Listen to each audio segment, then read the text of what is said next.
ကာမအာယုံကိုစွန့်လွတ်ပါမြတ်စွာဘုရားကိုယ်တိုင်ဟောကြားခဲ့ပြီးနောက်မြတ်စွာဘုရားကိုယ်တိုင်ပြန်ပြီးနာယူခဲ့တဲ့နာယူခဲ့တဲ့သုတ်တန်16ခုကနေပြီးတော့မနေ့ကကာမသုတ်တန်ကိုဟောတာဖြစ်တယ်ဒီကနေ့ဂုဟထကလို့နာမည်ပေးထားတယ်ဂုဟဆိုတာဗမာလိုတော့လှိုင်ကူလို့အဓိပ္ပာယ်ရတယ်အထကဆိုတာတရားပုဒ်ပေါင်း8ခုပေါင်းထားတယ်ဂါထာ8ပုဒ်ပေါင်းထားလို့အထကအုပ်စုရဲ့နာမည်ကအထကဝက်ကလို့နာမည်ပေးထားတယ်တသုတ်မှာဂါထာပုဒ်ပေါင်း8ခုစီရှိလို့16သုတ်တည်းကအခုဒုတိယမြောက်သုတ်ကိုဂုဟထကဂုဟဆိုတဲ့စကားလုံးကအစပြုတဲ့ဂါထာ8ပုဒ်ပါဝင်တဲ့တရားလို့ဆိုလို့တယ်အဲ့ဒီတရားကိုမှတ်လို့လည်းအောင်လို့ကာမအာယုံကိုစွန့်လွတ်ပါမနေ့ကလည်းကာမအာယုံနဲ့ပတ်သက်ပြီးတော့ဟောတာဖြစ်တယ်ကာမအာယုံကိုစွန့်လွတ်ပါလို့ဆိုတာကာမအာယုံဆိုတာထပ်ရှင်းပြရမယ်ဆိုရင်မျက်စိကမြင်ပြီးလိုချင်စရာကောင်းတဲ့အဆင်းအာယုံနားထောင်ပြီးနှစ်သက်စရာကောင်းတဲ့အသံအာယုံနှာခေါင်းကလမ်းရှူရတဲ့နှစ်သက်စရာကောင်းတဲ့အနံ့အာယုံလျှာနဲ့လေရတဲ့ကောင်းမြတ်တဲ့အရာသာအာယုံနဲ့ခန္ဓာကိုယ်ကထိတွေ့ရတဲ့အထိတွေ့အာယုံလောကလူတွေဟာအဲ့ဒီအာယုန်တွေပေါ်မှာပဲမမောတွေ့တာပြီးတော့နေကြတာဖြစ်တယ်။ရုံမထွက်နိုင်ကြဘူး။မျက်စိကအလှပကိုရှာကြည့်တယ်။နားကตาရတဲ့အတန်တွေကိုနားထောင်တယ်။နှာခေါင်းကမှုကြိုက်တဲ့အနံ့တွေလျှာကကြိုက်တဲ့အရာတွေခန္ဓာကိုယ်အထိတွေ့တွေခြုံလိုက်လို့ရှိရင်ဒီ၅မျိုးကိုကာမဂုဏ်အာယုံလို့ကာမဂုဏလို့ခေါ်တယ်။ဘာကြောင့်ကာမဂုဏဆိုတာခေါ်ရတာတော့ဆိုလူတွေနှစ်သက်မြတ်နိုးပြီးလိုချင်စရာကောင်းလို့ကာမစိတ်ထဲမှာစွဲပြီးတော့နှောင်ဖွဲ့ထားတဲ့ကြောင့်ဂုဏအဲ့ဒီစကားနှစ်ရပ်ပေါင်းပြီးကာမဂုဏကာမဂုဏ်လို့ခေါ်တယ်နော်ကာမဂုဏဆိုတာနှစ်သက်စရာကောင်းပြီးလူရဲ့စိတ်ကိုအာယုန်ထဲမှာအာယုန်နဲ့ကွဲမတော်အောင်ဆွဲဆောင်နှောင်ဖွဲ့ထားလို့ခုနလို့သုံးတာဖြစ်တယ်။ဂုံရှိလို့ကာမဂုဏ်လို့ခေါ်တာလည်းမဟုတ်ဘူး။တချို့အဓိပ္ပာယ်ဖွင့်တယ်လို့ကာမဂုဏ်ဆိုတာကာမဂုဏ်တယ်မကာလို့ရှိရင်မကုံမှုဆိုတဲ့အဓိပ္ပာယ်လည်းမဟုတ်ဘူး။ကာမဆိုတာလူချင်းစရာအာယုံခုနဆိုတာစိတ်ထဲမှာစွဲပြီးစိတ်ကိုနှောင်ဖွဲ့ထားတတ်တယ်လို့ဒီလိုအဓိပ္ပာယ်နဲ့မှတ်သားရမှာဖြစ်တယ်။အဲ့တော့ကာမဂုဏ်အာယုံ၅ပါးဆိုတာမြန်မာစကားမှာလည်းပြောလို့ရှိကြတယ်အဲ့ဒီကာမဂုဏ်အာယုန်တွေဟာခြေနဲ့ဆရာတွေရှိသလိုပဲမခြေနဲ့ဆရာတွေလည်းရှိတယ်ခြေနဲ့ချင်းမခြေနဲ့ချင်းနဲ့ရောထွေးနေတဲ့ဒီအာယုန်တွေကနေလွတ်မြောက်ဖို့အတွက်ထွက်ရလမ်းလည်းရှိတယ်ဆိုတာကိုဒီသုတ်တံမှာမြတ်စွာဘုရားဟောထားတာဖြစ်တယ်အဲ့တော့ဒီသုတ်တံဖြစ်ပေါ်လာခြင်းအကြောင်းကတော့တရားနာပရိသတ်တွေကိုဟောတာမဟုတ်ဘဲနဲ့ရှင်ဘိနောလပါရထွားစားနဲ့နှစ်ပါးထဲမှာမြတ်စွာဘုရားရှင်ဘိနောလပါရထွားစားကိုခန္ဓာကိုယ်ကြီးကျောင်းထဲမှာပဲပြောပြတဲ့သုတ်တံလို့ဒီလိုပြောအောင်ဟောပြမဲ့သုတ်တံလို့ဆိုလို့တယ်ပိဋကတ်ထဲဟောတာမဟုတ်ဘူးအဲ့တော့ဒီသုတ်တံဖြစ်ပေါ်လာတဲ့အကြောင်းကတော့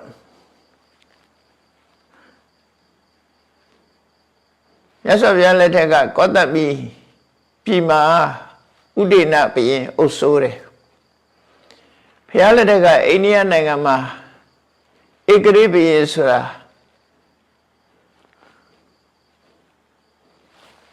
အိန္ဒိယဗုဒ္ဓဇင်းဆိုတဲ့စာအုပ်ထဲမှာရေးထားတာ၄ခုပဲရှိတယ်ဒါဧကရိဘုရင်အုပ်ချုပ်တာဧကရိဘုရင်ကိုမောနလို့ခေါ်တယ်monarchical system နဲ့အုပ်ချုပ်တဲ့နိုင်ငံ၄နိုင်ငံပဲရှိတယ်တခုကဘာလို့ဆိုရင် သာဝတိမြို့ကိုဗဟိုပြုပြီးအုပ်ချုပ်တဲ့ကာတိကောသလနှစ်တိုင်းကိုအုပ်ချုပ်တဲ့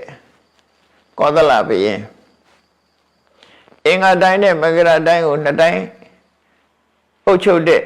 ရာဇဂိုမြို့မှာဗဟိုပြုပြီးတော့ထိနှံရုံဆိုင်တဲ့ဖိမိတာရဘုရင်ဟိုတောင်ပိုင်းကအဝန္တိတိုင်းကိုအုပ်ချုပ်တဲ့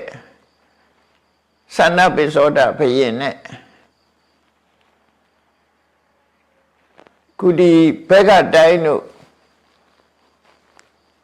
ကောသမိပြည်တို့အဲ့ဒီဒေသတွေကိုအုပ်ချုပ်တဲ့ဥဒေနဘုရင်တို့ဘုရင်စနစ်ကိုထင်ရှားတဲ့ဘုရင်စနစ်အတိုင်းအုပ်ချုပ်တဲ့ထင်ရှားတဲ့ဘုရင်ဟာ၄ခုရှိတယ်လို့ရေးထားတာပေါ့တော့တော်တော်မထင်မရှားဘုရင်တွေလည်းရှိသေးတယ်ပေါ့အဲ့တော့သူတို့၄ခုကတော့ထင်ရှားတယ်ဥဒေနမင်းဆိုတာဟာတိကန္ဒစောင်းတီးလိုက်လို့စောင်းနဲ့မန္တန်တက်ကိုတက်တယ်စောင်းတီးပြီးမန္တန်ရွလိုက်လို့ရှင်ဆင်ရိုင်းတွေဟာသူ့စီကိုရောက်ရှိလာကြတယ်တွေ့ဘူးကြလိမ့်မယ်အိန္ဒိယကပလွေမှုတ်တဲ့အခါမွေတွေလာတာဆိုတာလေအဲ့ဒါလိုပဲသူကစောင်းတီးလိုက်လို့ရှင်တောဆင်ရိုင်းတွေဟာသူ့စီရောက်လာကြတယ်ဆင်ရိုင်းတွေကိုခေါ်တဲ့မန္တန်နဲ့စောင်းတီးခြင်းအတက်ကိုသူကကျွမ်းကျင်တယ်ဒါကြောင့်မို့ဆင်ဟာစစ်ပွဲမှာအသုံးချလို့ဆင်မောင်းများစွာဥစီနိုင်လို့ထိုခေတ်ကဥဒေနဘုရင်ဆိုတာထင်ရှားတယ်ပေါ့အဲ့ဒါနဲ့ပတ်သက်ပြီးတော့ဗမာပြည်မှာ39မင်းနဲ့ပါသလားမသိဘူးဥဒိဏတ်ဆိုတာလေဥဒိဏတ်ဆင်စီးတဲ့ယုံနဲ့ဥဒိဏတ်ဆိုပြီးတော့39မင်းနဲ့မှပါတဲ့ဥဒိဏတ်ဆိုတာဒီဥဒိဏဘုရင်ကိုရည်ညွှန်းတာပါဗမာနဲ့တော့မဆိုင်ဘူးအိန္ဒိယကဟာပဲအဲ့ဒီဥဒိဏဘုရင်ကကောသမိပြည်မှာအုပ်စိုးတယ်ကောသမိပြည်ကဒီကနေ့ခေတ်မှာလည်းပဲမြို့ဟောင်းနေရာတစ်ခုရှိတယ်ဒီကနေ့အခေါ်နဲ့ဆိုလို့ရှိရင်အလ္လာဟဘတ်လို့ခေါ်တယ်အလ္လာဟဘတ်မြို့နာမှာကောသမိပြည်ရဲ့တိယဌာနပို့ပြီးတော့တေးကြတာတော့ဂောတိတာယုံကျောင်းတည်တဲ့နေရာကိုခဏလည်းပဲသူတို့ဂောတိတာရံလို့ခေါ်တယ်သူတို့ဂောစီတာရံဆိုပြီးတော့ဆိုင်းဘုတ်တက်ထားတာရှိခင်းကမြင့်နဲ့ယမုနာမြင့်အဆုံကလေးမှာဒီဂောတိတာယုံကျောင်းဆိုတာရှိတယ်ပေါ့အဲ့တော့သူနဲ့ပတ်သက်ပြီးတော့ပိန္ဒောလပရဒဝဇဆိုတဲ့ယဟန္တာမထေရဒီယဟန္တာမထေရရဲ့အမည်ကိုကြားဘူးကောင်းကြားဘူးကြလိမ့်မယ်မကြားဘူးလို့ရှိရင်လဲစန္ဒကူသပိတ်ကိုကောင်းကင်တက်ယူတဲ့မထေရပဲဒီပုဂ္ဂိုလ်ရာဇဂိုမြို့မှာစန္ဒကူသပိတ်ကိုကောင်းကင်တက်ယူလို့ဗမာပြည်မှာဒီသူ့ရဲ့ပုံသဏ္ဍာန်တပွန်တိုင်းနေပါလေလှုပ်ထားတာတွေရှိတယ်လေစန္ဒကူသပိတ်ကိုကောင်းကင်တက်ယူတဲ့ပုဂ္ဂိုလ်ယဟန္တာမထေရမြတ်သူကဘယ်နေရာမှာနေတကိုယ်နဲ့ကြွလာပြီးတော့ဥဒိဏဘုရင်ရဲ့အဝတ္တကဆိုတဲ့ခင်းကမြေကမ်းကဥယျာဉ်လေးရလေလေးတစ်ဖြူဖြူနဲ့ရာသီဥတုကအေးတယ်ပေါ့နေလေအချိန်မှာနေလို့ကောင်းလို့အဲ့ဒီအဝတ္တကဆိုတဲ့ဥယျာဉ်ထဲမှာနေတန်ရအဖြစ်လာပြီးသတင်းသုံးတွေရှိတယ်အတိတ်ဘဝနဲ့လည်းဆက်ဆက်ကောင်းဆက်ဆက်လိုက်မယ်လူဆိုတာကိုနေရတဲ့နေရာမျိုးကိုပြန်ပြီးတော့စိတ်ကမသိတောင်မှအဲ့ဒီလိုနေရာမျိုးတွေးလို့ရှိရင်နေခြင်းနဲ့စိတ်တွေဖြစ်လာတတ်တယ်တော့ဒီပိန္ဒောလပါရဒဝဇမထေရဟာနေတန်ရာဆိုလို့ရှိရင်အဝတ္တကဥယျာဉ်နဲ့ရောက်လာတကိုးနဲ့ကြွလာပြီးတော့အဲ့ဒီဥယျာဉ်နဲ့အရေးကောင်းတဲ့သစ်ပင်အောက်မှာကမ္မထမ်းရှုရင်းကနေပြီးနေ့လယ်မှာတမဘဝင်စားပြီးတော့နေလေးရှိတယ်ပေါ့အဲ့လိုနေလေးရှိတဲ့ကတရက်တော့ဥဒိဏဘုရင်ကြီးကလည်းဥယျာဉ်အပျော်ပါထွက်လာတယ်ဘုရင်တွေကလည်း holiday ထွက်တာနဲ့တူပါတယ်တခါတည်းရန်သူတို့နန်းတွင်းမှာမနေပဲနဲ့စစ်တပ်အချမ်းရံအဆောင်ကြတဲ့နဲ့ဥယျာဉ်နဲ့ထွက်လာတယ်အဲ့ဒီမှာပဲစားစရာတောက်စရာတွေစားတောက်ပြီးတနေ့ကုန်ဥယျာဉ်ထဲမှာလှည့်လည်သွားလာအချိန်ဖြုံးပြီးညနေနေမဝင်ခင်နန်းတော်ကိုပြန်လေးရှိကြတယ်ပေါ့ဒါသူတို့လှုပ်လေလှုပ်ထားရှိတဲ့အနေထားရှင်ပိနောလဘာရတော်သာဥယျာဉ်နဲ့ရောက်နေတဲ့ချိန်မှာဘုရင်ကြီးကလည်းအဲ့ဒီနေ့ဥယျာဉ်ကိုလာတဲ့ရက်နဲ့သွားပြီးတော့စုံစည်းတယ်ဥယျာဉ်ကြီးကကျဲတော့ရှင်ပိနောလဘာရတော်သာတစ်ပင်တစ်ပင်အောက်မှာတပါးတဲ့အေးချမ်းစွာနေတယ်ဘုရင်ကြီးကတော့ตายရတဲ့နေရာဥယျာဉ်ဝဆောက်ထားတဲ့အဆောက်အဦတွေနဲ့သူ့ရဲ့ကိုရံတော်တက်တွေနဲ့မိဖုရားမောင်မမိတ်တန်နေခြံရံနေနဲ့စားလို့တောက်လို့ဥယျာဉ်ထဲမှာလှက်ပတ်ကြည့်တယ်လှက်ပတ်ကြည့်ရင်တစ်ပင်တစ်ပင်အောက်ရောက်တဲ့အခါခဏခဏတစ်ပင်အောက်မှာနေရင်သူ့ရဲ့ခြံရံမျိုးသမီးတယောက်ရဲ့ရှင်ခွင်ကိုခေါင်းဆိုင်ပြီးတော့အဲ့ဒီတစ်ပင်အောင်မှာသူကအပန်းဖြည့်တယ်ခဏနားလိုက်တာအိပ်ပျော်သွားတယ်ဘုရင်ကြီးအိပ်ပျော်သွားပြီဆိုရင်ဘုရင်ကြီးကိုပြုစုဖို့လိုက်လာကြတဲ့မောင်မမိတ်တန်လို့ခေါ်တဲ့ဘုရင်ရံရွေတော်တွေကကဲဘုရင်ကြီးအိပ်ပြီးတို့လျှောက်ကြည့်မယ်ဆိုပြီးတော့လွတ်လပ်တဲ့အနေနဲ့လျှောက်ကြည့်ကြဥယျာဉ်နဲ့လျှောက်ကြည့်ရင်းကနေရှင်ပိနောလဘာရတော်သာတစ်ပင်အောင်မှာထိုင်နေတာရဟန်းတစ်ပါးတစ်ပင်အောင်ထိုင်နေတာမြင်တော့အနိနာသွားပြီးတော့ရှ िख ိုးဝါချကြတယ်ရှင်ပိနောလဘာရဆိုတာကသမဘကထပြီးတော့ရောက်လာတဲ့မောင်မမိတ်တန်တွေကိုတရားဟောတယ်သူတို့တရားဟောပေးတယ်အဲ့ဒီချိန်ကြီးမှာဟိုဘုရင်ကြီးကသူ့ရင်ခွင်နဲ့အိတ်နေလို့သူများလို့လွတ်လွတ်လပ်လပ်မသွားလာရတဲ့အမျိုးသမီးကဘုရင်ကြီးနိုးအောင်လုပ်တယ်လှုပ်ပြီးတော့နိုးအောင်လုပ်တော့ဘုရင်ကနိုးသွားတော့ခြံရံနေပဲရောက်ကုန်လေဆိုတဲ့အခါရိုးမပြောဘူးဟိုးခလန်းလန်းအသစ်ပင်အောင်မှာဘုန်းကြီးတစ်ပါးရှေ့မှာတော့ဝိုင်းထိုင်နေကြတယ်ဘုရင်နာမနေကြဘဲနဲ့သူတို့ကရဟန်းတစ်ပါးကိုသွားပြီးတော့ဝိုင်းဝန်းဖြောပြေးနေကြတယ်လို့ပြောတော့ဘုရင်ကစိတ်တူတာပေါ့နော်စိတ်ဆိုးအောင်ပြောတယ်တခါလဲထလိုက်သွားပြီးတော့ဟိုရောက်တဲ့အခါကျတော့မောင်မမိတ်တန်တွေကဝန်းရံပြီးတော့တရားနာနေကြတယ်ရှင်ပိနောလဘာရတော်သာတရားဟောနေတယ်အဲ့ဒီချိန်မှာဒေါသထွက်တော့ရှင်ပိနောလဘာရတော်သာကို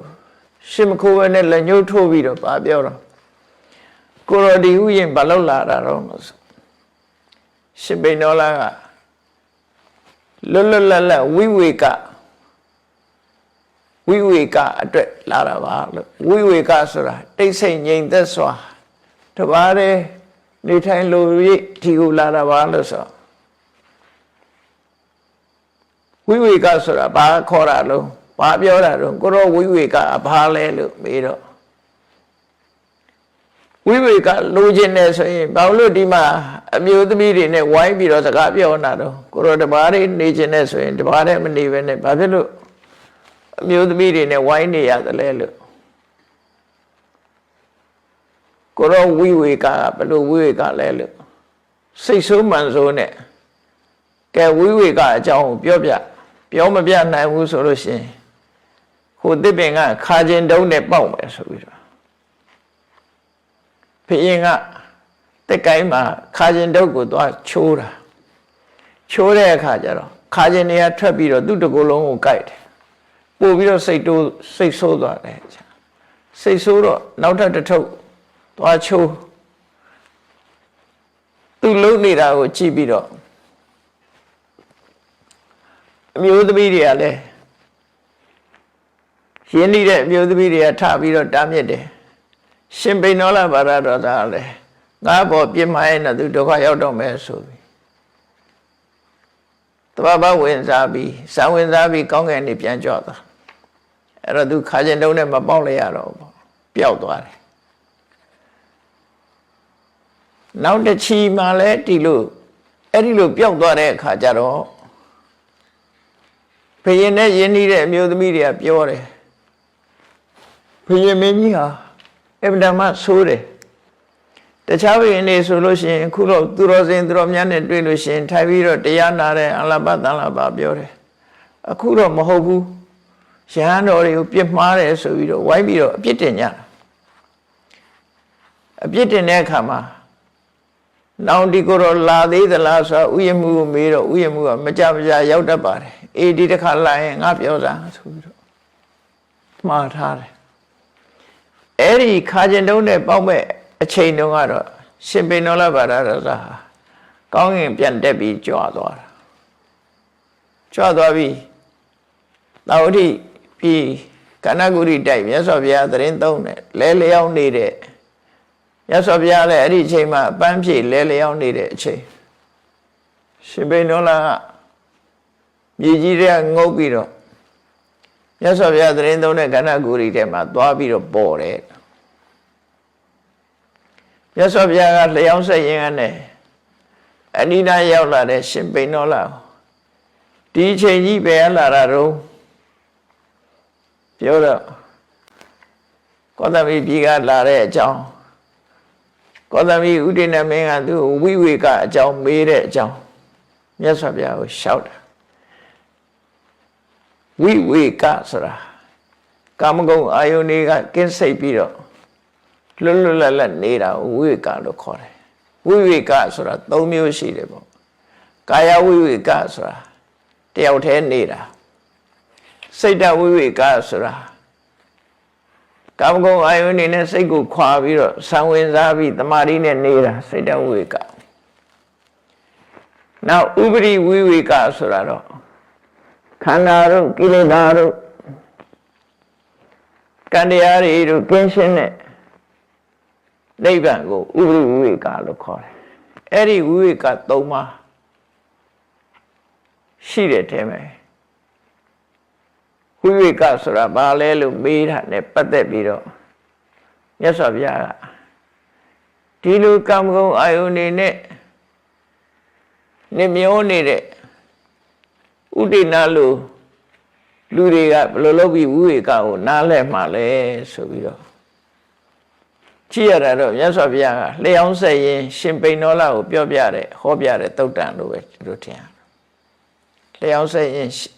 ပြောတဲ့အခါမှာကာမဂုဏ်အာယုန်ရဲ့အပြစ်ကိုပြောတာဒါကြောင့်မို့လို့ကာမအာယုန်ကိုစွန့်လွတ်ပါစွန့်လွတ်နိုင်ဖို့ကြိုးစားရမယ်ဆိုတာဒီသုတ်တန်မှာအဲ့ဒါအဓိကထားပြီးတော့ဟောတာအဲ့တော့ဂါထာပုံပေါင်း၈ခုရှိတာတပုတ်ချင်းကနေရှင်းမယ်ဆိုရင်ဒီသုတ်တန်ကအဓိပ္ပာယ်ခက်လက်ခက်တယ်သိသွားရင်တော့ဒီလောက်ကြည့်တော့မခက်ဘူးပေါ့နော်စကားလုံးတွေကနည်းနည်းခက်ခဲတဲ့စကားလုံးတွေကိုသုံးထားတယ်မြတ်စွာဘုရားဟောတဲ့ပထမဂါထာကတတ္တောဂုဟာယဘဟုနာဘိသံနောအဲ့ဒီမှာတတ္တောဂုဟာယဂုဟာဆိုတဲ့စကားလုံးလေးကိုကြည့်ပြီးတော့ဂုဟတက္ခတုတ်လို့နာမည်ပေးလိုက်တာပေါ့နော်တတ္တောဂုဟာယဘဟုနာဘိသံနောအနည်းဘက်ကလည်းခက်တယ်ဂုဟာဆိုတာဒီနေရာမှာဘာကိုရည်ညွှန်းတာတော့ဆိုလို့ရှိရင်ကိုယ်ကာယကိုရည်ညွှန်းတာတဲ့ဂုဟာကိုလှိုင်ကူလို့သုံးနိုင်တယ်တနည်းအားဖြင့်ပြောမယ်ဆိုရင်သားရဲတွင်းလို့လည်းပြောနိုင်တယ်တောထဲမှာရှိတဲ့ခူတွေတွင်းနေတဲ့မှာသားရဲတိရစ္ဆာန်တွေအောင်းနေရှိတယ်ထို့တူပဲလူရဲ့ကိုယ်ကာယမှာလောဘဒေါသမောဟစတဲ့ကိလေသာသားရဲတွေခန္ဓာကိုယ်ထဲမှာဖြစ်တာမို့သားရဲတွင်လို့ဒီလိုတင်စားပြီးခေါ်တာလည်းဖြစ်တယ်ပေါ့ဒါမို့ဂုဟာဆိုတာဒီနေရာမှာသားရဲတွင်သို့မဟုတ်လှိုင်ကူအဲ့ဒီ လှိုင်ကူဆိုတဲ့အဓိပ္ပာယ်နဲ့မြတ်စွာဘုရားခန္ဓာကိုယ်ရည်ညွှန်းပြီးတော့ဟောတာတဲ့တတ္တောဂုဟာယဂုဟာဆိုတဲ့ကိုယ်ကာယပေါ်မှာတက်မဲ့နေတဲ့လူတယောက်တက်မဲ့နေတဲ့လူတယောက်ဟာဘယ်လိုလုပ်ပြီးဝိဝေကအဓိပ္ပာယ်နားလည်မှလဲကာမဂုဏ်အာယုန်နဲ့နေတဲ့တယောက်ဟာဘယ်လိုလုပ်ပြီးတော့ဝိဝေကအကြောင်းနားလည်မှလဲဝိဝေကဆိုတာကာမဂုဏ်အာယုန်တွေကကင်းလွတ်စွာနေတာကိုခေါ်တာကာမဂုဏ်အာယုန်တွေကရှောင်ခွာပြီးတော့တရားဓမ္မနဲ့ကျင့်သုံးနေထိုင်တာကိုဆိုလိုတာကိုအဲ့တော့လူဆိုတာတယောက်တည်းနေရင်ပြင်းတယ်တယောက်တည်းနေရင်လုံးနှီးဖြစ်လာတဲ့အခါကျတော့အဖော်ကိုရှာတယ်ကိုယ်တယောက်တည်းနေရရင်လူဟာကြာကြာမနေနိုင်ဘူးလုံးနှီးဖြစ်လာတယ်ဆိုတာအဲ့ဒါဝိဝေကဆိုတာအဲ့လိုလုံးနှီးဖြစ်စေနိုင်တယ်ပေါ့နော်အဲ့တော့ဒီနေရာမှာတတ္တောဂုဟာယလူရဲ့ကိုယ်ကာယဆိုတဲ့အပေါ်မှာမမောတွေ့တာနေတဲ့ပုဂ္ဂိုလ်တရားလူတွေဆိုတာကိုယ့်ကိုယ်မမောတယ်ကိုယ့်ကိုယ်အလှပြင်းတယ်ကိုယ့်ကိုယ်ရေမိုးချိုးတင့်တယ်အောင်နေကြတယ်အဲ့ဒါကိုယ့်ကိုယ်မမောနေတာလို့ပြောတာခန္ဓာကိုယ်မမောလို့အလှပြင်းကြတာအဲ့ဒါကိုတတ္တောဂုဟာယကိုယ်ကာယ၌မမောနေတဲ့ပုဂ္ဂိုလ်ဘဟုနာဘိသံနောကိုယ်ခန္ဓာကိုယ်ပေါ်မှာမမောတွေ့တာနေုံနဲ့မကဘူးကိလေသာအများနဲ့လည်းပဲလွှမ်းမိုးထားတယ်ကိလေသာအများကလည်းလွှမ်းမိုးထားတယ်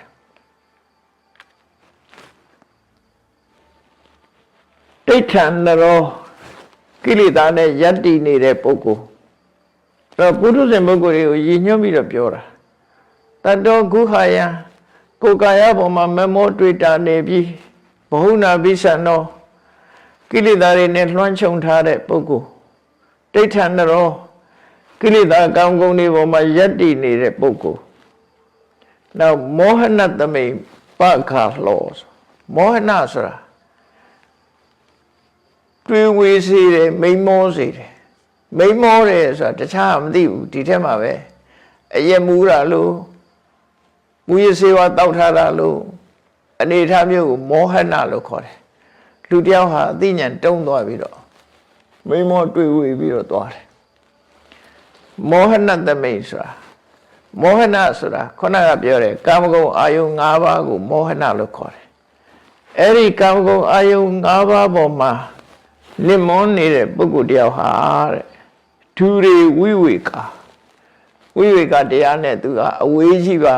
တဲ့သူလက်လန်းမမိပါဘူး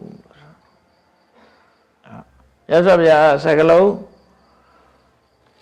လေးလုံးကိုသုံးချလိုက်ပြီးတော့ပြောလိုက်တာ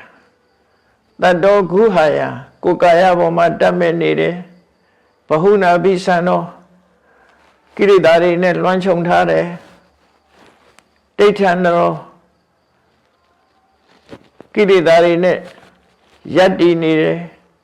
မောဟနသမိန်ပကလောကာမဂုဏ်အာယုန်တွေထဲမှာရှင်မှုမေးလျော့နေတယ်အဲ့ဒီလိုပုဂ္ဂိုလ်မျိုးဟာတဲ့ဒူရေဝိဝေကဆိုတဲ့တရားနဲ့အလှမ်းဝေးပါတယ်ဘယ်လိုလုံးမှဝိဝေကမရနိုင်ပါဘူးလို့ဆိုလို့ကာမဟိလောကေနာဟိသုပ္ပဟာလောကမှာလိုချင်စရာအာယုန်တွေကိုလိုချင်တတ်တဲ့တဏှာလိုချင်စရာအာယုန်ကိုလည်းဆွန့်လွတ်ဖို့ခက်တယ်လိုချင်တဲ့တဏှာကိုလည်းပဲဆွန့်လွတ်ဖို့ခက်တယ်မလွတ်နိုင်ဘူးတဲ့ဒါအလွယ်တကူလွတ်နိုင်တဲ့အရာတွေမဟုတ်ဘူးကာမဂုဏ်အာယုန်တွေဆိုတာဆွန့်လွတ်ဖို့ခက်ပါတယ်လို့ရှင်ပိဏောလကိုဟောပြနေတဲ့ကာထာဒါကာမဂုဏ်အာယုန်ရဲ့အနေအထားကိုဟောပြီးတော့နောက်ဒုတိယကာထာဆက်ပြီးတော့ပြောတယ်အိဋ္ဌာနိဒာနာဘဝတန္တဖတ္တာတေပမုံစာနာဟိအညမောက္ခာလူတွေရဲ့သဘာဝတရားတွေရဲ့သဘာဝကိုရှင်းပြတာတရားတွေဆိုတာဘယ်အစလာတာတော့ လူချင်းမှုတဏှာကစလာနော်လူဘဝဆိုတာလည်းဘယ်ကစလာလူချင်းမှုတဏှာကစလာလူချင်းနာကြောင့်ဘဝကိုရလာတာဖြစ်တယ်ဒါကြောင့်မို့အိစ္ဆာနိဒာနာလူချင်းမှုအကြောင်းခံပြီးတော့ရလာတဲ့အရာသို့မဟုတ်ဘဝတာတဖတ်တာဘဝတာတဆိုတာဘဝမှာနှစ်သက်เสียကျေနပ်เสียကောင်းတယ်ဆိုတာဒုက္ခကိုပြောတာဒုက္ခသောမနတလူတွေကဘဝရထားသည့်အတွက်ကြောင့်ပျော်စရာအာယုန်နေနဲ့ပျော်ကြတယ်ချမ်းသာကြတယ်ဝမ်းသာကြတယ်ပျော်ရွှင်နိုင်ကြတယ်ဘဝကိုအကြောင်းပြုပြီးတော့ရလာတဲ့ဒုက္ခသောမနတကိုဘဝတာတလို့ခေါ်တယ်အဲ့ဒါတွေကြောင့်လူတွေကဘဝကိုမစွန့်လွတ်နိုင်ကြဘူးပြောစရာတွေလိုက်ကြည့်မယ်ဆိုအများကြီးပဲပေါ့နော်ပြောစရာတွေရှိတာပဲမရှိတာတော့မဟုတ်ဘူးအဲ့ဒီလိုဘဝတာတဘဝပေါ်မှာတွေ့တာပြီးตายာနေတဲ့တဏှာနဲ့နှောင်ဖွဲ့ခံထားရတဲ့ပုဂ္ဂိုလ်တွေတဲ့ဘဝတာတဖတ်တာနှောင်ဖွဲ့ခြင်းခံထားရတဲ့ပုဂ္ဂိုလ်တွေဟာတေထုတ်ပမုံစာအဲ့လိုအာယုန်တွေကိုတွေ့တာနေတဲ့ပုဂ္ဂိုလ်တယောက်ဟာအာယုန်တွေကိုဆွန့်လွတ်ဖို့ဆိုတာတော်ခဲနေတွေ့တာရတဲ့တဏှာကိုဆွန့်လွတ်ဖို့ဆိုတာလည်းလွန်ခဲနေလွယ်လွယ်နဲ့မရပါဘူးတဲ့နာအညမောက္ခတခြားသူတယောက်ကတခြားသူတယောက်လွတ်မြောက်သွားအောင်လည်းလုပ်လို့မရပါဘူးကာမဂုဏ်အာယုန်နဲ့နေမောနေတဲ့ပုဂ္ဂိုလ်တယောက်ကအခြားကာမဂုဏ်အာယုန်နဲ့နေမြုပ်နေတဲ့လူကိုလွတ်မြောက်အောင်မလုပ်နိုင်ပါဘူးဥပမာပါနဲ့တူလို့ဆိုရင်တောတွေထဲမှာရွှွညွန်စွာရှိတယ်ညွန်အိုင်ကြီးတွေရှိတယ်အပေါ်ယံကမျက်တိသီးရတိပေါက်ပြီးတော့နေတယ်အမှတ်တမဲ့အဲ့ဒီရွှွညွန်အိုင်ကြီးနဲ့ဆင်းလိုက်ရင်လှုပ်လိမြုပ်လိပဲသူကဆင်းနေဆိုလည်းပြန်မတက်နိုင်ဘူးကြားတွေဆိုလည်းပြန်မတက်နိုင်တော့လူလည်းအဲ့ဒီထက်ရောက်သွားရင်လှုပ်လိမြုပ်လိပဲသူကရွှွန်အိုင်ကြီးတွေအဲ့ဒါလို့အဲ့ဒီလိုရွှွန်အိုင်ဘွဲအိုင်ကြီးတွေကိုကျသွားတဲ့ပုဂ္ဂိုလ်တယောက်ဟာသူများကိုလည်းမကယ်နိုင်ဘူးသူ့ကိုယ်သူလည်းမကယ်နိုင်ဘူးနော်တယောက်နဲ့တယောက်သူကမကယ်နိုင်ဘူးရှည်နေတဲ့လူလိုပဲတယောက်နဲ့တယောက်ဖတ်ရင်နှစ်ယောက်စလုံးမြုပ်သွားတယ်ရှော့အိုင်းထဲမှာလည်းထို့တူပဲနှစ်ယောက်စလုံးမြုပ်သွားတယ်ကာမဂုဏ်အာယုဆိုတာအဲ့ဒီတိုင်းပဲတဲ့ဒုပ္ပမုံစာလွတ်မြောက်ဖို့လဲခဲရင်နဲ့အခြားသူတယောက်ကအခြားသူတယောက်လွတ်မြောက်အောင်ကူညီဖို့ဆိုတာလည်းမဖြစ်နိုင်ဘူးတဲ့အမှန်တန်ခဲရင်နဲ့ဘာကြောင့်လို့ဆိုတော့ကာမဂုဏ်အာယုကိုတွေ့တာတဲ့ဆိုတော့တခုတည်းမဟုတ်ကြဘူးတဲ့ပစ္စာပုရိဝါပိအပိက္ခမာနာရပြီးတဲ့နောက်လဲတွေ့တာနေတာပဲမရခင်ကလည်းတွေ့တာပဲရှားပြီးသားဆိုတာအတိတ်ကိုတွေ့တာမရသေးဘူးဆိုတာအနာဂတ်ကိုတွေ့တာသူတွေဟာမျှော်မှန်းချက်နဲ့လဲတွေ့တာနေကြတာပဲပြီးခဲ့တာလဲပြန်ပြီးတော့စမြုပ်ခံပြီးတော့တွေ့တာနေကြပြန်တယ်ပြီးတဲ့ပါပြီးပြီးသားမှုဆုံးလွတ်လိုက်တာမဟုတ်ဘူးပြီးပြီးသားအတွက်လည်းပြန်တွေးပြီးတော့တွေ့တာနေတာပဲလာလက်တန်းကိုလည်းတွေ့တာတယ်ဣမေသကာမေပုရိမေဝသဗ္ဗံလက်ရှိရရှိဆုပ်ကင်ထားတဲ့လက်ရှိရရှိထားတဲ့အနေအထားမှာရနေတဲ့ကာမဂုဏ်အာယုန်တွေရောရခင်ကရခဲ့ဘူးတဲ့အတိတ်ကကာမဂုဏ်အာယုန်တွေရောနောင်ရလက်တန်းလို့မျှော်မှန်းထားတဲ့ကာမဂုဏ်အာယုန်တွေကိုရောအဲ့ဒါတွေကိုတထန်တာတာနေတာဖြစ်သောကြောင့်တဲ့ကာမဂုဏ်အာယုန်တွေကလွတ်ဖို့ဆိုခက်တယ်ခြားသူတယောက်တွေ့တာနေတာကိုခြားသူတယောက်ကလွတ်မြောက်အောင်လုပ်ပေးဖို့လဲခက်တယ်လို့ကာမဂုဏ်အာယုန်ရဲ့အပြစ်ကိုဒီကထာနဲ့မြတ်စွာဘုရားရှင်းပြတာနော်ဆွလို့ဖို့ခက်တယ်ဆိုတာကိုယ့်ဘက်ကိုစဉ်းစားကြည့်ရမယ်ကိုယ့်ကိုစဉ်းစားကြည့်ရမယ်ကာမဂုဏ်အာယုန်ဆိုတာဆွလို့ဖို့အမြဲတမ်းခဲနေတခုဆွလို့လိုက်ရင်နောက်တစ်ခုတွဲပြန်တာပဲအဲ့လိုဖြစ်နေတွဲနေသမျှတော့ဒုက္ခရောက်မှာပဲသူကနောက်တတိယကထာအနေနဲ့မြတ်စွာဘုရားဆက်ဟောတယ်ကာမေတုဂိတောပတုတာကာမေတုဂိတာပတုတာပမုံလာ လူတွေရဲ့တဘာဝဟာကာမဂုဏ်အာယုန်တွေပေါ်မှာတမက်တမောရှိတယ်တမက်တမောဖြစ်ပြီးတော့နေကြတယ်အဲ့ဒါကိုကာမေတုခိဋ္ဌာကာမဂုဏ်အာယုန်တွေပေါ်မှာတမက်တမောရှိပြီးတော့နေကြတဲ့သတ္တဝါတွေတဲ့မမောပြီးတော့နေကြတဲ့သတ္တဝါတွေအဲ့ဒီမမောနေတဲ့ပုဂ္ဂိုလ်တွေဟာဘာလို့ကြတော့ဆိုလို့ရှိရင်ရှားပြီးသားကာမဂုဏ်အာယုန်တွေမှာမမောသလိုတစ်ဖက်ကလည်းပတုတာမရသေးတဲ့ကာမဂုဏ်တွေရဖို့အတွက်ရှားနေကြပြန်တယ်ရှားပြီးသားလည်းသိမ့်ပိုက်ထားတယ်မမောနေတယ်နောက်ထပ်အသစ်လည်းထပ်ရှားနေတယ်ဘဝမှာအဲ့ဒီတိုင်းပါပဲเนาะလူတွေဟာအသစ်နဲ့ရှားလို့ပြီးတာမှမဟုတ်တာရှားလို့မပြီးဘူး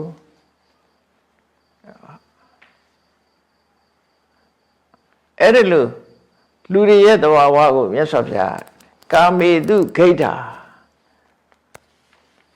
အဲ့တော့ကိုယ့်ကိုစဉ်းစားကြည့်ကာမေတုခိဋ္ဌာဆိုတာခြုံပြီးတော့ကြည့်လိုက်မယ်ဆိုရင်မျက်စိကမြင်တဲ့လှပတဲ့အဆင်းအာယုံနားကြားတဲ့ချိုသာတဲ့အသံအာယုံအဲ့ဒီပြင်ဘာထင်ရှားတော့ဆိုရတအာယုံမှာထင်ရှားတယ်လူတွေဟာတစ်ခါစားပြီးနောက်တစ်ခါစားကြတယ်အသက်ရှည်ဖို့စားတာမဟုတ်ဘူးကြိုက်လို့လိုက်ရှာစားနေတာနိုင်ငံညာကမှားစားတယ်နိုင်ငံညာချက်တွေအမျိုးစုံရှာပြီးတော့စားကြတယ်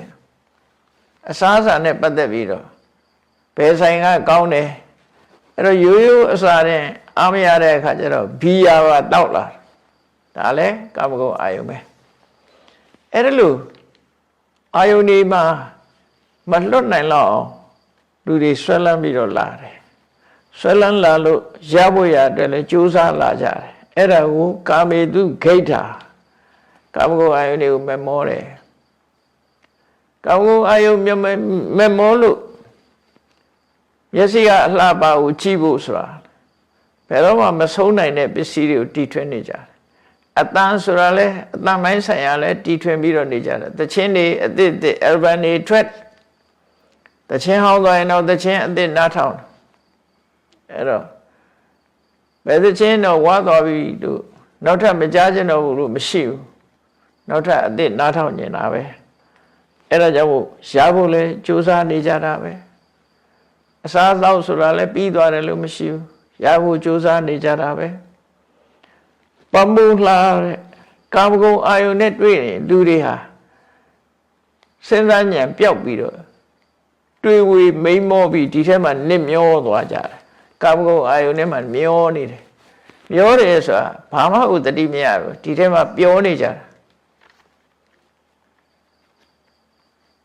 ဘုန်းကြီးတို့ဂျာမနီရောက်သွားတော့တခါတော့ဂျာမနီရောက်သွားတော့အဲဒီမှာဂျာမနီမှာဥရောပတခွင်ကလာကြတဲ့ပွဲကြီးတစ်ပွဲရှိတယ်သူတို့ခေါ်က lab parade လို့ခေါ်တယ်နော် lab parade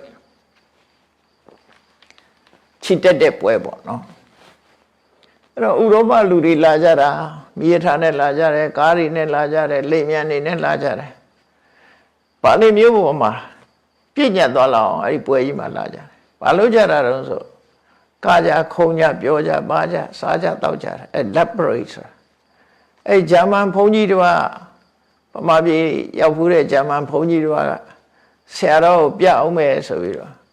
လာကြည့်ပါအောင်ဆိုပြီးတော့တယ်လီဗီရှင်းဖွင့်ပြတာအဲ့ဒီလူတွေကခုံနေတာတွေကိုသူပြတာအဲ့ဒါကြောင့်ကိုသိတယ်ဘာပွဲတော့ဆို laboratory ချစ်ခင်စွာချစ်တဲ့ပွဲဆိုတဲ့အဓိပ္ပာယ်နဲ့တူအဲ့ဒီပွဲမှာဆိုရင်လူတွေဟာပျော်ဖို့ပါဖို့လာကြတာအကုန်လုံးပျော်ပါလို့ကအားမရနိုင်ကြပါဘူးပမုံလှကာမဂုဏ်အာယုန်ထဲမှာမျောပြီးတော့မမောနိုင်မပန်းနိုင်တောက်လိုက်ပျော်လိုက်စားလိုက်နဲ့အဲ့လိုနေကြတာအဝဋ္ဌာနိယအဲ့ဒီအချိန်မှာဆိုရင်တရားနဲ့ပြပြီးဆုံးမမယ်ဆိုရင်ဘယ်သူမှလက်မခံနော်တချင်းဆိုလို့ပြောနေတဲ့နေရာမှာတော့တရားဟောလို့မရဘူးတရားဟောရင်ဆန့်ကျင်မဲ့ဖြစ်သွားလိမ့်မယ် ဘာလာရှုပ်တာတော့လို့အောင်းမိတ်လိုက်မယ်အဲ့တော့ကာမဂုဏ်အာယုန်နေနဲ့ပြောနေတော့အဝဒါနိယနားမထောင်နိုင်ဘူးတရားသာမကြားဘူးမကြားခြင်းဘူးအဲ့ဒီလိုအခြေအနေမျိုးရောက်နေတဲ့ပုဂ္ဂိုလ်တွေဟာဘာတွေများတော့ဘာတွေလုပ်တော့ဆိုရင်တေဝိတမေနိဝိဋ္ဌာ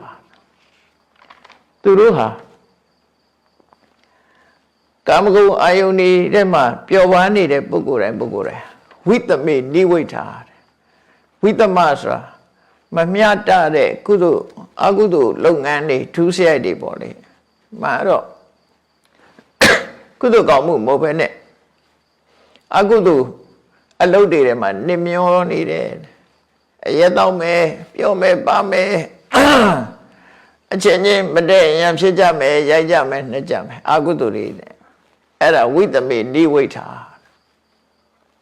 မမြတ်တဲ့အကုသိုလ်လုပ်ငန်းထဲမှာသူတို့ကနှမောနေကြတယ်တဲ့အဲ့ဒီလိုပျော်ပါနေတဲ့ပုဂ္ဂိုလ်တွေဟာနောက်ဆုံးအချိန်ရောက်လို့ဒုက္ခရောက်ပြီဆိုရင်ဘာဖြစ်တော့ဒုက္ခပဏိတာပရိတိဝေယန္တိ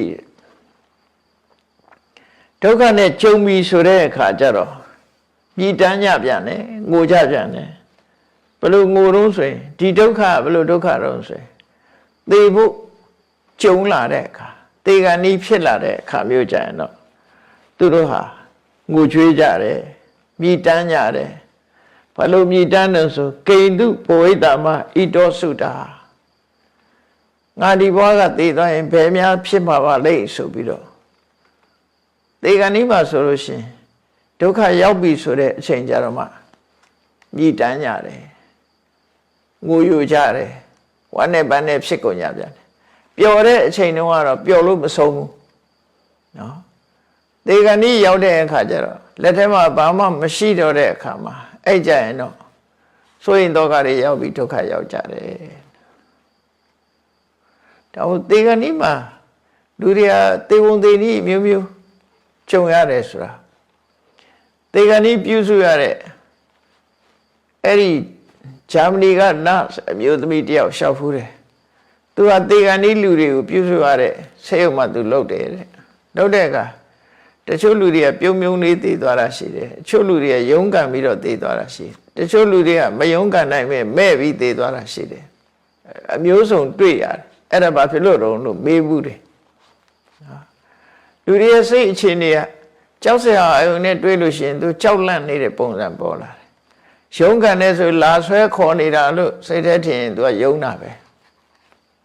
တယောက်ယောက်ကလာဆွဲပြီးတော့သူ့ကိုနှိမ့်ဆက်တွန်းချနေတယ်ဆိုရင်ယုံကံပြုံးနေတယ်ဆိုတာတော့သူနှစ်သက်စရာအယုံလေးတွေးနေလို့သူကကောင်းရသူဂတိဘုံရောက်မဲ့ပုဂ္ဂိုလ်ကြတော့ပြုံးပြီးတော့သိသွားတာအဲ့လိုသေကံဤမှာပြုစုရလို့သူကအတွေ့အကြုံတွေကိုပြောတာအဲ့တော့ဗုဒ္ဓရဲ့တရားတော်အရာပြုံးပြီးသေးတဲ့သူကတော့ကောင်းရသူဂတိဘုံကိုအိမ်မက်ထဲမှာသူမြင်ရသလိုနမိတ်တွေ့တဲ့အခါမှာပြုံးတာဖြစ်မယ်ရုံးကန်နေရတဲ့ပုဂ္ဂိုလ်ကတော့သူ့ကိုအနိုင်ကျင့်ပြီးဆွဲခေါ်နေတာကြောက်စရာအာယုန်တွေတွေ့လို့ဖြစ်လိမ့်မယ်မဲရွယ်ကြောက်လန့်ပြီးတော့တည်တဲ့ပုဂ္ဂိုလ်ကတော့သူကြောက်စရာအာယုန်ကြီးတွေတွေ့နေလို့ကြောက်လန့်ပြီးတော့နေတာဖြစ်မယ်အော်ဟစ်နေတဲ့ပုဂ္ဂိုလ်တွေလည်းကြောက်လန့်လို့အော်ဟစ်နေတာပဲဖြစ်မယ်အဲ့တော့သေကံဤကြောက်တဲ့အခါကျတော့လူတွေဟာဒုက္ခပဏိတာပရိထိဝေယန္တိအဲ့ဒီကြတော့မှပျော်သမျှတွေဟာနောက်ဆုံးအချိန်ရောက်လာပြီဆိုလို့ရှိရင်ဒုက္ခရောက်ပြီးတော့ဖယ်သွားရမှဘယ်ကိုရောက်မှလည်းမသိတော့ဆိုရင်တော့ကလေးဖြစ်ပြီးတော့ပြိုးကြငိုကြွေးကြတယ်တဲ့ဒါကံကုံအာယုန်နဲ့ပတ်သက်ပြီးတော့လူတွေဟာဒီလိုခြေနေမျိုးကိုရောက်တတ်တယ်ဆိုတော့မြတ်စွာဘုရားဟောတာဒါကံကုံရဲ့အပြစ်တွေကံကုံထဲမှာနေမယ်ဆိုရင်ဒီလိုဟာမျိုးတွေဒီကနေ့မှာဒုက္ခရောက်ပြီးတော့ကိုမကြည်မနှက်တွေဖြစ်နိုင်တယ်ဒါကြောင့်မြတ်စွာဘုရားနိလန်းပေးတယ်နောက်တစ်ခါထားမှာတတ္တမဟိသိခေထဣတိဝသန္တုမြတ်စွာဘုရားဟောကြားတဲ့တရားဓမ္မမှာလာတဲ့အတိုင်းသီလအကျင့်ကိုကျင့်ပါတဲ့တမာတိအကျင့်ကိုကျင့်ပါ ပညာအကျင့်ကိုကျင့်ပါမသေးခင်မှာကာမဂုဏ်အာယုန်တွေထဲမှာစိတ်ကိုလွတ်မထားပါနဲ့ဒီသာသနာကလမ်းပြတဲ့အတိုင်းလိုက်နာကျင့်သုံးပါတဲ့ယံကေစိစေညာဝိတမတိလောကေလောကမှာတရားမြတ်တမှုမရှိဘူးအကုသိုလ်တရားဖြစ်တယ်ဒုစရိုက်ဖြစ်တယ်တို့သိတာမှန်သမျှအဲ့ဒီဒုစရိုက်အတွက်ဘယ်တော့မှမကောင်းတဲ့အကုသိုလ်ကိုမလုပ်ပါနဲ့နတတဟေတုဝိတမံစရိယကိုမကောင်းမှုလို့သိထားရင်မကောင်းမှုအတွက်မကောင်းတဲ့အကုသိုလ်တွေကိုဆက်မလုပ်ပါနဲ့လို့ပြောတာဒါကလိုက်နိုင်ရမယ့်အချက်ကိုပြောတာမကောင်းမှန်းသိရင်ရှောင်လိုက်ပါမကောင်းမှန်းသိရင်ရှောင်လိုက်ပါတဲ့အဲ့ဒါတွေဆက်မလုပ်ပါနဲ့ဘာဖြစ်လို့တော့ဆိုလူရဲ့အသက်ဆိုတာတူတူလေးပါတဲ့အပင်ညှိတံဇီဝိတမဟုထိတာစဉ်းစားဉာဏ်ရှိတဲ့ပုဂ္ဂိုလ်တွေကလူရဲ့သက်တမ်းဟာတရားအတွင်းမှာပဲသိဆုံးကြတာများလို့သူ့အသက်ဟာအလွန်တူတယ်ဒါတွေမကဘူးပညာရှိနဲ့ကြည့်မယ်ဆိုလို့ရှိရင်လူအသက်ဟာအသက်တရှူပဲရှိတာနော်တကယ်ကြည့်မယ်ဆိုရင်အသက်ရှူနေတဲ့လေပေါ်မှာမှီပြီးတော့နေရတယ်ခန္ဓာကိုယ်ရဲ့အငွေ့ပေါ်မှာမှီပြီးတော့နေရတယ်လူရဲ့အသက်ဆိုတာအမှန်တမ်းတူတယ်စိတ်တခဏတစ်ခုလေးနဲ့လူဟာအသက်ရှင်နေကြယထာကားရီကားလမ်းပေါ်မှာကားမောင်းနေလို့ရှိရင်ကားဘိန်းဟာဒီတထွာလေးလောက်တင်ပဲလမ်းနဲ့ထိတာကြံတဲ့ဟာမထိဘူးဘယ်ခါဖြစ်ဖြစ်တထွာစာလေးလောက်ပဲထိတယ်အဲ့ဒါလိုပဲလူတွေဟာဘယ်နှစ်ပဲနေအသက်ရှင်တဲ့အချိန်ကတခဏလေးပဲလို့သူပြောတာအဲ့ဒါကြောင့်မို့မိမိလျော့ရော့မနေပဲနဲ့ဒီအမတန်တူတောင်းတဲ့လူဘဝသက်တမ်းလေးမှာမကောင်းတာတွေမလုပ်ဖဲနဲ့ရှောင်ကျဉ်ပါလို့ဆက်ပြီးတော့မြတ်စွာဘုရားက၅ခုမြောက်ဂါထာကြတော့လောကမှာခြုံတွေ့နေရတာတွေနဲ့ပတ်သက်ပြီးတော့ထုတ်ဖော်ဟောကြားတယ်ပတ္တမိလောကေပရိဖန္ဒမာနာပဇံဣမံတဏှာကတံဘဝေတုလောကမှာတဲ့ဘဝပေါ်မှာတွေ့တာနေတဲ့ပုဂ္ဂိုလ်တွေဟာအခက်အခဲတွေကြုံလို့တုံလို့ခြောက်ခြားငိုကြွေးပြီးရောက်ရခတ်နေတဲ့ပုဂ္ဂိုလ်တွေအများကြီးတွေ့ရတယ်ရောက်ရခတ်နေတဲ့ပုဂ္ဂိုလ်တွေအများကြီးတွေ့ရတယ်တုံလှုပ်နေတဲ့ပုဂ္ဂိုလ်တွေအများကြီးရှိတယ်တုံလှုပ်တယ်ဆိုတာစိတ်ဓာတ်အနေနဲ့မငြိမ်ဘူးဆင်းရဲဒုက္ခတွေနဲ့နေကြရတဲ့ပုဂ္ဂိုလ်တွေတွေ့မှုတွေများတဲ့ပုဂ္ဂိုလ်ဟာစိတ်ဓာတ်ဟာတုံလုံးချောက်ချပြီးတော့နေတယ်ဟိနာနရာမစ္စုမုခေလပန္တိမကောင်းတဲ့စိတ်ဓာတ်ရှိတဲ့ပုဂ္ဂိုလ်တွေဟာသိမင်းရဲ့ခံတွင်းဝရောက်တဲ့အခါကျတော့မှညီးတွားအော်ဟစ်ကြတယ်တဲ့အဝိဒတဏတိဘဝပွေသူရလာတဲ့ဘဝတိုင်းမှာဘယ်တော့မှတွေ့တာမှုဆိုတဲ့စိတ်ဟာမကင်းဘူးတဏှာဟာမကင်းဘူးဒါကြောင့်မို့တဏှာကြောင့်တုံ့လှုပ်ပြီးတော့နေကြတယ်ဆိုတာလူတဘာဝကိုမြတ်စွာဘုရားရှင်းပြပြီးတော့မမယိတိပတ္တထဖန္ဒမာနိမမယိတာဆိုတာငါဟာလို့သတ်မှတ်တယ်လူတွေကပစ္စည်းဆိုလဲငါဟာလို့သတ်မှတ်တယ်လူကိုလည်းသက်ရှိတဲ့ဘာကိုလည်းငါဟာလို့သတ်မှတ်တယ်ဆိုတော့ငါဟာလို့သတ်မှတ်တာဒါငါအမေငါညီငါကိုအဲ့လိုသတ်မှတ်တာပစ္စည်းလည်းငါဟာလို့သတ်မှတ်တယ်အဲ့ဒါတမြတ်တနူငါဟာလို့တွေ့တာနေတဲ့တရားဝါတွေကိုချိပါတဲ့တေကနေကြလို့ရှိရင်ငါဟာဆိုပြီးအာကိုရကြီးလုပ်ပြီးမဲ့စိတ်နှလုံးတုန်လုံးခြောက်ချသွားကြတယ်စွန့်ရတော့မယ်ဆိုတဲ့အချိန်မှာစိတ်နှလုံးတုန်လုံးခြောက်ချနေကြတယ်တဲ့ဥပမာဘာနဲ့တူတော့ဆိုမစ္ဆေဝအပောရကေခိနတော်တေစီဝင်တဲ့ရေလမ်းကြောင်းကြီးကပိတ်ပြီးတော့ရှည်တွေဟာလဲသွားတဲ့အခါမှာငါးတွေဟာဖက်လက်နဲ့နော် ရှေးကမြုပ်အောင်မငုံနိုင်တဲ့အချိန်မှာငါးတွေဟာတုံလှုပ်ပြီးတော့ဘလက်ဘလက်ဖြစ်နေကြသလိုပဲတတ္တဝါတွေဟာတုံလှုပ်နေတတ်ကြတယ်တဲ့ဣတံမိဒိဋ္ဌဝါအဲ့ဒီအခြေအနေတွေကိုကြည့်ပြီးတော့အမမောစရိယငါဟာဆိုတဲ့တဏှာနဲ့တွေ့တာတဲ့စိတ်ကင်းအောင်ကျင့်ပါတဲ့ဘယ်ဟာပဲဆိုပြီးတော့ငါဟာဆိုပြီးတော့စိတ်ထဲမှာတွေ့မထားပါနဲ့တဲ့အဲ့ဒါကင်းအောင်ကျင့်ပါတဲ့ဘဝေတုအတ္တိမကုပ္ပမာနောဘယ်ဘဝရောက်ရောက်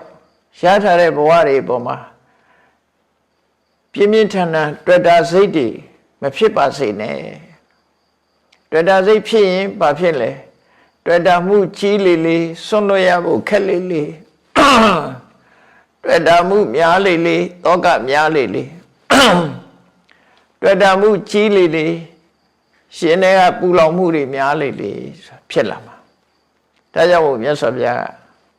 တွေ့တာမှုတွေကိုမပြုပါနဲ့လို့အဲ့ဒါလို့ကာမဂုဏ်အာယုစိတ်တွေများနေတဲ့ပုဂ္ဂိုလ်ရဲ့အဖြစ်တနည်းတွေကိုဟောပြပြီးလွတ်ရလမ်းကြောင်းကိုနိလန်တစ်ခုအနေနဲ့မြတ်စွာဘုရားရှင်ပိဏောလပါရဒတာကိုရှင်းပြတယ်ဒီတရားကလည်းအပြည့်စုံဟောလိုက်တာပဲเนาะကာမဂုဏ်အာယုရှင်းဘယ်လိုဒုက္ခတွေရောက်တယ်ဘယ်လိုကျင့်သင့်တယ်ဆိုတော့ပြောပြီးနောက်ဆုံးမှာဘယ်လိုလွတ်အောင်လုပ်ရမယ်ဆိုတာကိုကြည့်တော့ဥဘောတုအန္တေတုဝိနည်းဆန္ဒံဒါလွတ်တဲ့နိလန်လေးတစ်ခုပြောပြအကျဉ်းချုပ်လိုက်လို့ရှိရင်နားလည်ရမှာအကျဉ်းချုပ်တယ်ဘာလို့ဆိုရင်ဘဝတစ်ခုဟာခြေနှက်เสียအပိုင်းရှိတယ်မခြေနှက်เสียအပိုင်းရှိတယ်ခြေနှက်เสียအပိုင်းကိုအတ္တရလို့ခေါ်တယ်မခြေနှက်เสียအပိုင်းကိုအာရိနဝလို့ခေါ်တယ်ဘယ်ဟာပဲဖြစ်ဖြစ်ခြေနှက်เสียကောင်းတာခြေနှက်เสียမကောင်းတာဆေးတောင်မှပဲယောဂပြောက်စေတဲ့ဆေးတောင်မှပဲ side effect ဆိုတာရှိတယ်နော်ဆိုးကျိုးဆိုတာလာတယ်ဘဝမှာလည်းပဲကောင်းကျိုးဆိုးကျိုးဆိုတာနှစ်ခုရှိတယ်ပေါ့နော်ကောင်းကျိုးကိုအတ္တရလို့ခေါ်တယ်ဆိုးကျိုးကိုအာရိနဝလို့ခေါ်တာပဲအဲ့ဒီမှာဘဝရဲ့ကောင်းကျိုးဘဝရဲ့ကျင့်တတ်เสียဘာလို့ဆိုရင်ဘဝရထားလို့ပြောရတယ်ရွှင်ရတယ်အပေါင်းအသင်းတွေနဲ့နေရတယ်ချမ်းသာဒုက္ခတွေရတယ်ဘဝမှာပြောစရာတွေရှိတယ်အဲ့ဒါတွေကိုခံစားရတယ်ဒါဘဝရဲ့ကျင့်တတ်เสียတခုပဲအဲ့ဘဝရဲ့မကျင့်တတ်เสียဘာလို့ဆိုရင်ဘဝကြီးကမတည်ငြိမ်ဘူးပြောင်းလဲနေတယ်အမြဲတမ်းကိုယ်ကလည်းဘဝမှာရွယ်ရွယ်နဲ့နုနုပြိုပြိုနေခြင်းပဲလို့အိုးလာတယ်အင်အားရှိရှိနေခြင်းပဲလို့အင်အားတွေရော့လာတယ်အလှတွေပြက်လာတယ်ဘဝအခြေအနေတွေဆိုးရုပ်လာတယ်ဟောဒါတွေကမဖြစ်ချင်တာတွေဖြစ်တာလေအဲ့ဒါကိုဘဝရဲ့အပြစ်လို့ခေါ်တယ်ဒါပြင်အကောင်းနဲ့အဆိုးကရောနေတဲ့ဒီဘဝကြီးကလွတ်လန်းရောရှိသလားလို့ဆိုလွတ်လန်းရှိတယ်အဲ့ဒီလွတ်လန်းမှာအဲ့ဒီလွတ်လန်းကိုသိဖို့ရအတွက်ဘဝကိုပဲပြန်ပြီးတော့ဆင်ခြင်သုံးသပ်ကြည့်ဘဝပေါ်မှာတွေ့တာနေတဲ့တဏှာကိုဖယ်ရှားလို့ရှိရင်ဒါလွတ်လန်းမယ်အဲ့ဒါကိုဟောမလို့မြတ်စွာဘုရားဥဘောတုအန္တေတုဝိနည်းဆန္ဒံအကြောင်းတရားနဲ့အကျိုးတရားနော်အကြောင်းတရားနဲ့အကျိုးတရားအကြောင်းတရားပေါ်မှာလည်းတွေ့တာမှုမထားနဲ့အကျိုးတရားပေါ်မှာလည်းတွေ့တာမှုမထားနဲ့အဲ့ဒီနှစ်ခုပေါ်မှာတွေ့တာမှုတွေကိုဖယ်လိုက်ဖတ်တံပရိညာယအနာနုဂိတောတဲ့ဖတ်တဆိုတာဘာကိုပြောရတော့ဆိုအာယုံမှာထိတွေ့မှုရှိမှအခုခေတ်တော့ထိတွေ့တာတိုက်ပွဲဖြစ်တယ်ပြောနေကြဘယ်မှာထိတွေ့မှုရှိသွားတယ်ဆိုလူမှလည်းပဲထိတွေ့မှုရှင်တိုက်ပွဲပဲမျက်စိကနေပြီးတော့အဆင်းအာယုံနဲ့ထိတွေ့သွားတယ်အဲ့ဒါထိတွေ့သွားတာနဲ့ဘာဖြစ်တော့ဆိုဖတ်တပစ္စယဝေဒနာပစ္စယတဏှာအဲ့လိုလာတော့တာပဲထိတွေ့မှုကိုအကြောင်းပြုပြီးခံစားမှုတွေပေါ်လာတယ်ခံစားမှုကိုအကြောင်းပြုပြီးတော့ကြိုက်မကြိုက်ဖြစ်လာတယ်အဲ့လိုဆိုလို့အဲ့တော့အဲ့ဒီအကြောင်းနဲ့အကျိုးနှစ်ခုစလုံးပေါ်မှာမတွေ့တာဖို့ ဖတ်တာကိုပိုင်းပိုင်းခြားခြားနားလည်ရမယ်ဘယ်လိုနားလည်ရမလဲဆိုဒီထိတွေ့မှုဆိုတာကိုနားလည်ရမယ်ထိတွေ့မှုဆိုတာဟာမျက်စိနဲ့အဆင်အာရုံဆုံးတဲ့အခါမှာထိတွေ့မှုဖြစ်တယ်နားနဲ့အသံဆုံးတဲ့အခါမှာထိတွေ့မှုဖြစ်တယ်နှာခေါင်းနဲ့အနံ့ဆုံးတဲ့အခါလျှာနဲ့အရသာဆုံးတဲ့အခါခန္ဓာကိုယ်နဲ့ထိတွေ့ဆုံးတဲ့အခါထိတွေ့မှုတွေဖြစ်တယ်အဲ့ဒီထိတွေ့မှုတွေဟာငါမဟုတ်ဘူးတကယ်တော့ဖတ်တာတဘာဝပဲတို့သူ့ကိုသိတာကိုပိုင်းခြားသိတယ်လို့ခေါ်တယ်အဲ့ဒါကိုညာတပရိညာလို့ပြောတာငါသိတာမဟုတ်ဘူးထိတွေ့မှုကဖတ်တာရဲ့သဘောသာဖြစ်တယ်လို့သိရမှာအဲ့ဒီဖတ်တာရဲ့သဘောသာဖြစ်တယ်ဖြစ်ပြီးတော့အဲ့ဒီထိတွေ့မှုလေးဆိုတဲ့ဖတ်တာဟာထာဝရလားလို့စဉ်းစားလိုက်ရင်ဘယ်ဟုတ်မလဲအာယုန်နဲ့လားဆုံတဲ့အခါမှာပဲထိတွေ့မှုဖြစ်တာမဆုံရင်လည်းထိတွေ့မှုမဖြစ်ဘူးဖြစ်ပြီးရင်လည်းသူကပျောက်သွားတယ်အဲ့ဒါကြတော့အဲ့ဒါလို့ဆုံးဖြတ်နိုင်တာကြတော့တိရဏပရိညာလို့ခေါ်တယ်ညာတပရိညာဆိုတာဖတ်တာရဲ့သဘာဝကိုသိတာတိရဏပရိညာဆိုတာဒီဖတ်တာရဲ့မမြဲတဲ့သဘောတွေကိုဆုံးဖြတ်နိုင်စွမ်းရှိတာအသိဉာဏ်ရတာတိရဏပရိညာအဲ့ဒီဖတ်တာပေါ်မှာတွေ့တာကိုပယ်ရှားနိုင်ပြီဆိုရင်တော့ပါဟနာပရိညာလို့ခေါ်တယ်ဟောပါဟနာပရိအဲ့ဒီပရိညာ၃ခုနဲ့ထိတွေ့မှုပေါ်မှာတွေ့တာမှုမဖြစ်အောင်ထိမ့်သိမ့်ပါတဲ့ဒါလွတ်လန်းပဲထိတွေ့မှုတွေနောက်လိုက်ပြီးတော့တွေ့တာနေလို့ရှိရင်တော့ဟိုခဏတဏှာတွေဝင်လာတော့မှာပဲပေါ့နော်အဆိုးတွေဝင်လာတော့မှာအဲ့ဒါကြောင့်မို့မြတ်စွာဘုရားယတတ္တကရဟိတထမကုပ္ပမနောပြောတာကိုမကြိုက်တဲ့အလုပ်မလုပ်ပါနဲ့ကိုယ်တိုင်ကမကြိုက်ဘူးဆိုတဲ့အလုပ်ကိုယ်တိုင်ကကိုယ့်ကိုပြန်ပြစ်တင်တဲ့အလုပ်မျိုးမလုပ်ပါနဲ့လူတွေကနောက်ကြရင်စိတ်ကောင်းဝင်လာတဲ့ကပြောလေငါကိုကမကောင်းတာဆိုဟုတ်လားငါကိုကမကောင်းတာဆိုအဲ့မကောင်းတဲ့အလုပ်လုပ်ပြီးမှသူကဒီလိုပြန်ပြစ်တင်တာပေါ့ဒါကြောင့်မလို့ကိုယ့်ကိုပြန်ပြစ်တင်တဲ့အလုပ်မျိုးမလုပ်ပါနဲ့လို့ဆိုဘယ်တော့အမှားယွင်းမလုပ်နဲ့လို့ပြောတာဒါအဲ့ဒါကိုဆိုလို့တယ်ယံအတ္တဂရဟိတံအကုပ္ပမနောကိုယ့်ကိုပြန်ပြစ်တင်ရမယ့်အလုပ်မျိုးမလုပ်ပါနဲ့ဆိုတာအကုသိုလ်ဒုစရိုက်ကိုပြောတာအကုသိုလ်ဒုစရိုက်လုပ်ပြီးရင်ဆိုးကျိုးတွေရပြီဆိုငါကိုယ်ကဆိုးတာဒါပေမဲ့နောက်နှမရတဲ့လူလည်းရှိတယ်မင်းကောင်းရင်ကျွန်ုပ်မဆိုးပါဆိုတဲ့လူကလည်းရှိသေးတယ်ငါဆိုးတာမဟုတ်ပါဘူးပြမလူတွေကဆိုးတာပါဆိုတဲ့လူမိုက်တွေလည်းရှိသေးတယ်အဲ့လိုလည်းရှိသေးတယ်ကိုယ့်ကိုပြစ်မတင်ဘူးလေကျွန်တော်ကလူဆိုးမဟုတ်ဘူးပတ်ဝန်းကျင်ကဆိုးလို့ဆိုးရတာပါဆိုတဲ့လူလည်းပြောတယ်အဲ့တော့နောက်ဆုံးကလူမှာကိုလို့တဲ့အလုပ်ကိုကိုယ့်ကိုပြန်ပြီးတော့ပြစ်တင်ကြဘယ်အလုပ်တုံးဆိုမကောင်းတဲ့အလုပ်ပဲအဲ့ဒီမကောင်းတဲ့ကိုယ်တိုင်ကကဲ့ရဲ့ရမယ်အလုပ်မျိုးမလုပ်ပါနဲ့မလုပ်ဖဲနဲ့မြင်တဲ့အာယုံကြားတဲ့အာယုံထိတွေ့တဲ့အာယုံတွေပေါ်မှာတဲ့တဏှာအစွဲနဲ့လည်းမစွဲပါနဲ့ငါဟာလို့ဆိုတာတဏှာရဲ့စွဲလမ်းမှုငါလို့ဆိုတာဒိဋ္ဌိရဲ့ဆွဲလမ်းမှုအဲ့တော့ငါဟာလို့လည်းမဆွဲလမ်းနဲ့ငါဆိုတာလည်းအထင်မလွဲလိုက်နဲ့တဘာဝတရားတက်တက်မြတ်တာဖြစ်တယ်လို့အဲ့ဒါလို့တရားဓမ္မကိုရှင်းရှင်းမြင်မယ်ဆိုလို့ရှိရင်ဒါကာမဂုဏ်အာယုန်ရဲ့လွတ်လပ်မှာပဲကာမဂုဏ်အာယုန်တွေ့တာမှုတွေလွတ်ကင်းသွားနိုင်ပါတယ်ဆိုပြီးနောက်ဆုံးအနေနဲ့မြတ်စွာဘုရားဆက်ပြီးပေးတာဖတ်တာတစ်ခုကိုဥတည်ပြောတာဖတ်တာရင်လားလို့ဆိုမဟုတ်ဘူးတဲ့ရုပ်တည်နံနေအကုန်လုံးဒီတိုင်းပဲချိတတ်ပါစေတဲ့တင်ညာပရိညာဝိသနေယဩခံတင်ညာပရိညာဆိုတာအသိစိတ်တွေအားလုံးအသိတင်ညာတွေအားလုံးကိုလည်းပဲခုတိုင်းသိပါတဲ့ကိုယ့်ရဲ့တဏ္ဍမှာဖြစ်ပေါ်လာတဲ့အသိတွေနဲ့ပတ်သက်ပြီးတော့လည်းပဲညာတပရိညာသဘာဝကိုသိရမယ်တိရဏပရိညာမမြဲတာကိုသိရမယ်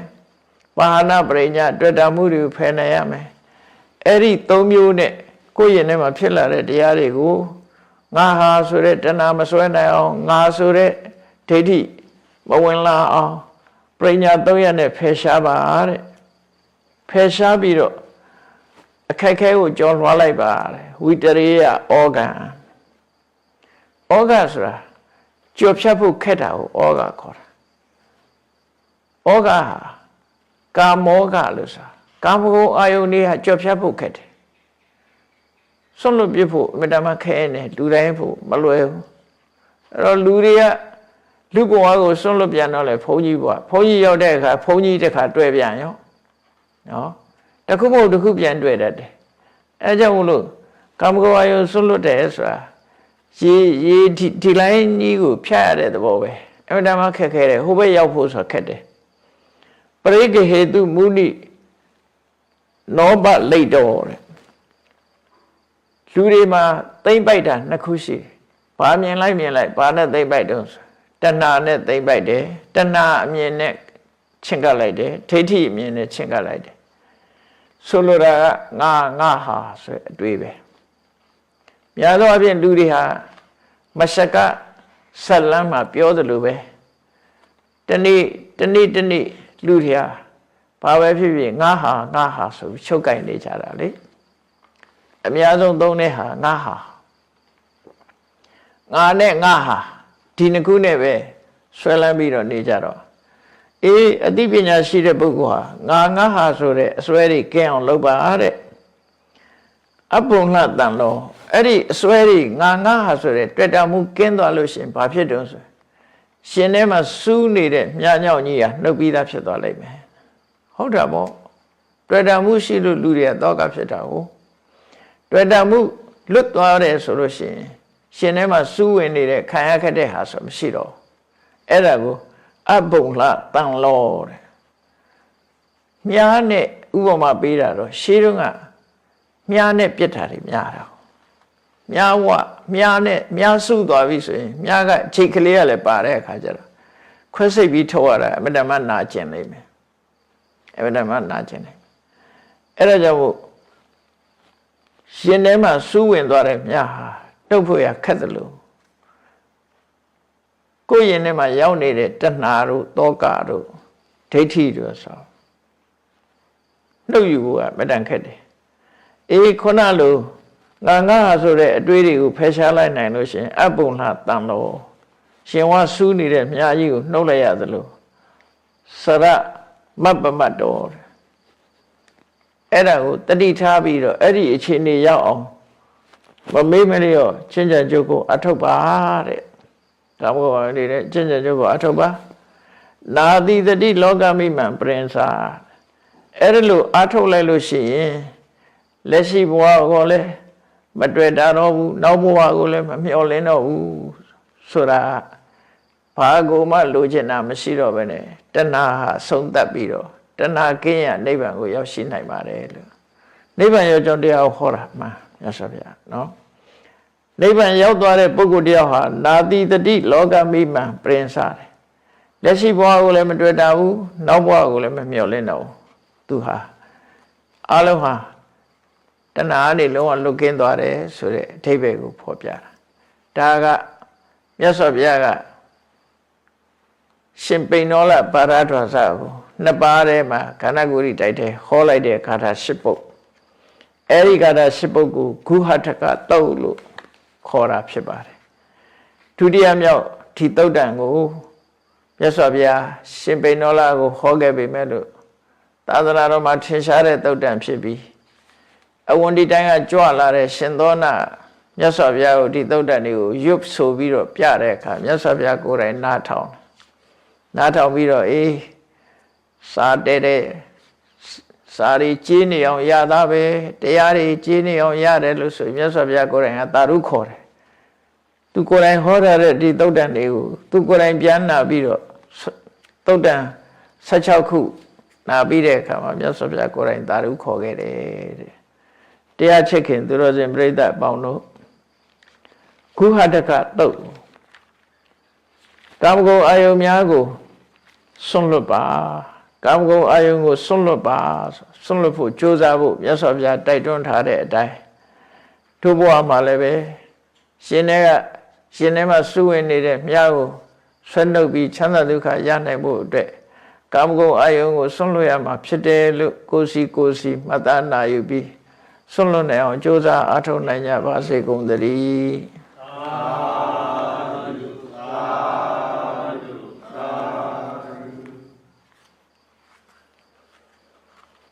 ခြေဆက်ချရအောင်အလုံးလိုက်ဆိုလိုက်ကြအရှင်ဖေယဖေယတပည့်တော်တို့သည်တရားတော်မြတ်ကိုပူဇော်သောအားဖြင့်ဓမ္မဒါနတရားအလှပြုလုပ်၍တရားဓမ္မကိုနာယူစေကြပါကုန်၏တရားဓမ္မကိုနာယူမှသာလျှင်အတိဉာဏ်ရရှိ၍နိဗ္ဗာန်ရောက်နိဗ္ဗာန်ကိုမျက်မှောက်ပြုနိုင်မှာဖြစ်ပါသည်ထို့ကြောင့်တရားတော်မြတ်ကိုလှူဒန်းရသောဤကောင်းမှုကြောင့်ဓမ္မပူဇာကုသိုလ်စေတနာကြောင့်နိဗ္ဗာန်ချမ်းသာကိုမျက်မှောက်ပြုရပါလိုကုန်၏ဤကောင်းမှုဤအဖို့ဘာကကိုအမိအဖအဖို့အဖွာဆရာသမားတို့အားကုသိုလ်အမြတ်ဝေငှပါကုန်၏30ဘုံချင်းလီကုန်သောလုံးစုံများစွာတတ္တဝါတို့သည်ကုသိုလ်အမြတ်ကိုယ်စီရကြကုန်သည်ဖြစ်၍ကိုယ်စိတ်နှဖျားချမ်းသာကြသည်ဖြစ်ကြပါစေကုန်သတည်း